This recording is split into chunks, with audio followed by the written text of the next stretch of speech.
Only one place to start, Joe. We can see can clearly see we've got a Man City fan. Do you ever take that shirt off? He loves that Where's shirt. your shirt, mate? You know what? I thought you're not meant to wear shirts. You're scared to wear the badge. I've never seen anyone wear a shirt. I saw him come in. Look at the set, mate. There's shirts everywhere. Oh, man. Another man who's equally well dressed, not repping his United, but we know that Cams is a United fan. Yeah. Manchester derby, big game on Sky this weekend. So we thought time for a combined 11.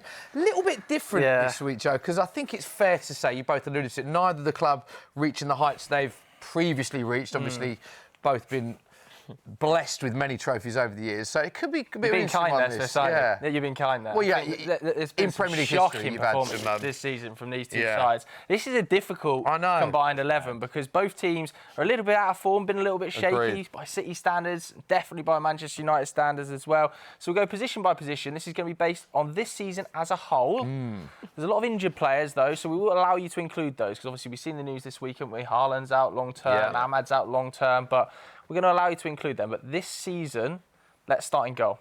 Combined 11, who are you picking? For me, I mean, I don't even know why you've bothered. What? I don't even know why you've bothered putting This is Onana crazy. in. This is already... Look, I'm going to go with Onana. I know it's... listen, remember we said it's bad versus bad at the moment. He wouldn't even be able to hold that up, mate. He'd be dropping that magnet, mate. Edison hasn't been good this season. He hasn't been good. He hasn't been good this season. And also, on top of that, he's only played 21 games. I can understand your concern, but at the end of the day, we're fourth in the league. You're, 13th? See, the goals you're leaking. Edison as well, it's not just about shot stopping. I understand Ortega's played quite a bit. Edison's had injuries. But going forward, he's got 3 assists in the Premier League. Goalkeepers are getting judged on assists. Well, your striker, we'll get to that, but he's got the same amount of goal contributions as Edison. So going forward, I think Edison's been good. Maybe, he's not had his best season, and there's going to be talk about, goalkeeping situation at City. Are we going to change keeper in the summer? What's going to happen with that? But I'm not saying Edison's had his finest season, but I think he's got to go in over Onana. He's just got to. I think people are forgetting that Onana actually started the season well. He actually started the season well. Listen, in the last couple of weeks and maybe the second half of the season, it hasn't been great. But he started the season well. Edison has had numerous moments where he's rushed out, a player's gone past him. Well? You know what I mean? He started well. He started the season well. The defensive record's pretty similar between the two, by the way. And Onana has got more clean sheets, but obviously played more games as well. We're talking about Edison, weren't we, off camera? Yeah. Is this coming towards the end of his Manchester City tenure? Do you think you're going to sign a new goalkeeper in the summer? Potentially. I mean, he came in as a Brazil under-23 goalkeeper. He's obviously getting, towards an age now where his career might move on. I love Edison. He's done a lot for the club. And, there was a lot of doubt last summer whether he'd leave. Ortega obviously did pretty well at the end of last season. And in the summer, they both stayed. So I think one or both of these could leave. But for me, you've got to look at the team overall. The goalkeeper has been a bit of a questionable, one for City, but it has to be Edison. OK, let's make a decision. I think basing it on this season, it's got to be Edison. Oh, my God. Get in. Edison edges it. Stick him on. Champions bias. Let's go right back next. Will there be an agreement? Will there be an agreement or disagreement? I'm ready for the clips on this one. Let's have a look. Kusanov! Oh, I don't know who that is, mate. We're not having him. Kusanov! Let me tell you. Let me talk because, Go on. I'm going to say, in a KDB-themed week, I'll say let me talk. This guy came in January, right? I understand he's played at right centre-back. We've had a lot of injuries. He has not played too much at right-back, but in terms of our right-back options this season, he has been the best one. That's all I'm going to say. He came in his first full month. He won Player of the Month for City. He had a shaky start against Chelsea. That was obviously, what a lot of people are going to bring into the limelight. And this guy, 21 years of age from Uzbekistan. You clip me up as much as you want. This guy is unbelievable. The pace he's got. He's taken on Vinicius Junior one-on-one and had a good game, by the way.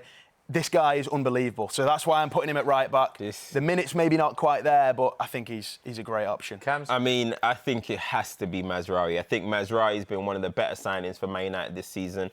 Good value as well. And I think he's played at right centre-back, he's played right back, and I think he's been steady in all positions. He's come up against tough wingers as well, and he's been the better. He's won that one-on-one battles. I think Mazraoui is definitely a shoo-in. Kusanov, mate, you're good. It's too early though. It's way too early. Mazraoui has been a steady signing, and I think if you're looking at hits or misses, this has been a hit signing. I think if we're judging on the whole season, I mean, to be fair, because he's only played 6 games, Mazraoui has been a mainstay for Man United. And, of course, most tackles and successful duels for Man United in the Premier League this season. I think it is Mazraoui, but on Kusanov, I think that first 10 minutes of his debut has clouded a lot of people. I do agree with that. I think overall, his actual contribution to City since he's arrived has been really unbelievable. And I think you make a good point about his age profile. He's, he's coming into the league mid-season effectively as a young player, been thrust in a big game. In a if you actually look at him over 90, he has looked very good. But I think for the purpose of the debate, shout out my boy for the Uzbekis there. There we go. Thank you, mate. There we go. Okay, let's do both your centre-backs together. Let's see if there's an agreement of a duo here. This is a bit of a mess. Okay, Ruben Diaz and Matthias de Ligt for Luke. Okay. Cams, what are you thinking? The exact there we go. And there's peace over here, you know what I mean? Let's quickly talk about Matthias de Ligt, because I feel like personally as a Man United fan over the last couple of months, he's really impressed me. He's definitely stepped up into this system as a leader and been one of the best signings this summer for United. I think he's actually getting kind of piled in with what Man United are going through at the moment. I think with de Ligt, because he's a defender who he's a last-ditch defender sometimes and stuff, so sometimes it doesn't look as smooth as maybe, let's say, like a John Stones at his best or something. And I think sometimes people think he's all over the place, but if you look at some of the last-ditch blocks, some of the last-ditch tackles that he's made for United, and I think if you're looking at anyone in that back line, he's kind of been the mainstay. Yoro's been injured, Maguire's been injured, so everyone around him, Aiden Heaven came in, he got injured. So I think de Ligt has been the one kind of mainstay in the Man United defence, and I think he's had a good season. It's a shame he's going to miss the Manchester derby at the weekend, actually. It's a big bonus for City. He's injured. Ruben Diaz? Yeah, I think Ruben Diaz has been probably the most consistent centre-back for City in terms of actual minutes. Ake, John Stones, Akanji, they've all been out all year pretty much. They've played maybe 10 games each. So I couldn't really throw one of them on there. Diaz has played a bit more, and when he has been missing, he's probably been missed maybe a little bit more than some of them other players. And de Ligt has played almost every game for United. So on that, stick him up, Cams, while you do that. On that, as a City fan, you alluded to the fact that a lot of the other centre-backs have been injured in and out of the squad. Who do you pick alongside Diaz when everyone's fit? When everyone's fit, I'd probably say John Stones. John Stones and Diaz, Yeah, I think that's the ball-playing ability John Stones have. It's really difficult, though, because I don't think, just on availability, I had to go with de Ligt. I think he's had a decent season. I'm not saying he's been that bad, but I just don't know if there was any other two choices you could sensibly put in there. Yeah, total agreement there then? Yeah, absolutely. Let's go to left-back then. I think there's total agreement here. Surely this is, got to be Guardiola, right, Cams? Yeah, Guardiola, I think he's been one of City's best players. Started the season as well.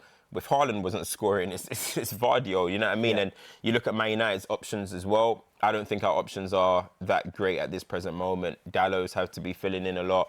Mazraoui sometimes is over there. That's so Dorgu. It's kind of been... but Dorgu's just came in. I'm not like him putting in Kusanov, you know? I put Dorgu up in there. But nah, honestly, I think Vardio's a shoo-in. Yeah. Easy decision. Top scoring defender in the Premier League this season. And some of the goals he scored, by the way, the one at Newcastle, the one at Wolves, both unbelievable, like strikers, finishes. Technically good, aren't they? Yeah. And you've got to remember as well, this guy was signed probably as a centre-back. We know he can play on the left side of defence, obviously at left-back.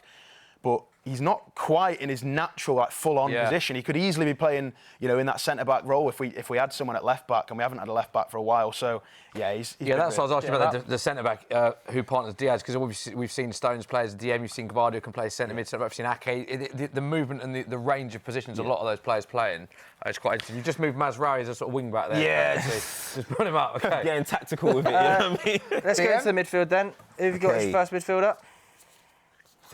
Now, these were tough decisions, I'm not going to lie. Yeah. Listen, this is a bit too friendly. It's very friendly. I agree. But is this the start of a sign of problems in both sides? In the midfield area for both sides has been a real issue this season. 100%. I think City's issue has been the legs in the midfield as well, being able to getting overrun. But I think in that 12-game run where City didn't win, Kovacic was injured. And the thing is, for me as well, Kovacic started the season really well. I think he scored against Chelsea away. Yeah. He kicked it off really nicely. And when he did get injured, especially with Rodri out as well, we did suffer. And I think that was at least part of that problem. And I do really like Kovacic. I think him and Gundo this season have been slated a lot purely because they've sort of been the answer to the problem that you can't solve, which is Rodri being injured. They've been trying to play in that double pivot. And yeah, I do like Kovacic. He's not had, the best of seasons, but I think he's got to go in the team over some of these United. Is there a world in which Kovacic potentially leaves the club as well this summer? There's so much squad turnover potentially. Potentially, I think there's a lot of players you could doubt whether they're going to stay or not. And I think Kovacic potentially could go. He could stay, but I think if he did go, I think City fans would look on him, in a nice way. I think he's been a good player for us. So you had Kusanov in there. No Nico Gonzalez? I think I think that's one. He's probably not. Yeah, he's not quite impressed as much. He's not been bad. I think he's been decent. But again, he's going to take a while. Like even when Rodri first came in that 19-20 season for City, took him a little bit. He got a lot of criticism as well. I like Nico. I think he's good. I don't think he's quite naturally like a 6 though, like Rodri is. I think next season when Rodri's back, he could play a little bit further forward, maybe, carry the ball a little bit more further forward. Do you think it's interesting? You've mentioned Rodri there about 3 times in your argument. Do you think that's been the narrative with whoever's going to play there, is that Rodri's just won a Ballon d'Or? Man City was so successful last season that because his injury is so high profile and he's out for so long, there isn't a player in the world that can play as Rodri. That almost when he does come back next season, a lot of these issues might disappear because he will be back effectively. Well, he's genuinely like having 2 players in one. Like for me, you could just delete the whole midfield, put a Ballon d'Or picture, and just leave a gaping hole in the middle of the pitch. That is how much Rodri has been missed this season. So yeah. All right. Okay. Next Should player. we do the next 2 together? Because I think that there's been you're moving your formations about a little bit here. Yeah, there's some question marks here, I'll be honest. I want to get Cam's thought. You've got Bruno. Yeah. And Bernardo. You've got Bernardo. But you've got... Where's Marmoush playing? So what are you playing formation-wise, guys? 4-3-3? Yeah, so Bruno's going to be in my centre midfield. Alongside, deeper. In the 8 role, I think that's actually where he's been best this season. I think playing in the centre midfield has taken Bruno to another level. Like, I think one of my criticisms of Bruno is that sometimes I thought, maybe he's not getting involved as much in general play and he's just waiting for that assist. But now, this season, he's getting involved in general play. He's been a proper leader for Manchester United, obviously getting big goals as well. So I think in the 8 role is where I'm actually going to put Bruno. And I think Marmoush, if he's been, he's a sharp shooter. He looks like a good replacement for Julian Alvarez. City were crying out for somebody like that. And just in that kind of second striker role kind of area, I think that's where Marmoush is going to thrive. So this is my midfield too. Just bringing it back to Bruno, obviously Premier League Player of the Month yesterday. I think his actual season overall, in what has been a total mess for Manchester United, has been pretty remarkable. This is the season that I'm giving everything that Bruno's done. He's done a lot of great things for Man United. I know it's unfortunate because it's our worst season, but this is the best Bruno Fernandes that I've seen, in my opinion. I think, as I said, getting on the ball, defending, leading, scoring big goals, assists. I think Bruno's been, in the last, let's say, since January at least, he has been incredible. Yeah, you're right about the recent part of the season, actually, because since the start of November, he's got 15 Premier League goal involvements. Only Isak and Salah have got one. A lot of people talk about him off the ball as well, but his work rate, he's actually 1 possession more than any other player in the Premier League since November. And I feel like there's a false narrative around him about the off-the-ball stuff, but those stats completely diminish that, don't they? Yeah, I mean, Bruno, the best attribute about him, he's always available. Yeah. We know how many times we've had injuries, but Bruno is there week in, week out. And the engine as well. He plays 90 nearly every game. His engine is super underrated. So, honestly, I've been so impressed with him in the last couple months, honestly. Stick Bruno up then. As a City fan... Bruno's playing deeper. As a City fan, you've gone Bernardo Silva. What do you make of Cam's putting Marmoush in this position? I don't mind it. I think I was kind of thinking, how do I get them both in? I was going to play Bruno a little bit further forward. I think, given you put Bruno there, I'd be happy to put Marmoush in. Bernardo Silva's not had the best season. I know a lot of City fans have been critical of him. But I was just looking at the midfield options we've got. I was tempted, do I want to put Rico Lewis in there? But again, he's not played that much. I do like Rico Lewis, but putting him in midfield maybe wouldn't work. I can see Marmoush in there. Bernardo was just for me.